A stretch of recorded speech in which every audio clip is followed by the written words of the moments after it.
how to assemble our rod. First, I'll show you the parts of the rod. We have the reel seat, which is where our reel is going to go. We have the handle. We also have what we call the ferrules, which is what holds our line when we're fishing. What I'm going to show you right now is a 3-weight rod.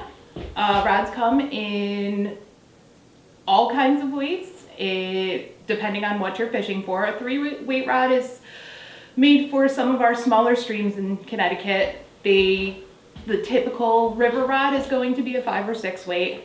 When we assemble this rod, we're just going to find in your reel seat, there is going to be a area where it is below the rod. That's where you're going to put the back of your reel in, and you're going to find the other end where it fits into the other and tighten it. On our rod, we have our fly line, backing, which is some extra line in case you do catch something large and it pulls all of your fly line out. We attach what we call a leader, which comes again in different lengths and different weights depending on what you're fishing and what rod you're fishing with. Your rod and reel will match in size and in weight. So you have your backing, your fly line, your leader, and then to add to the leader, you also will have what we call tippet.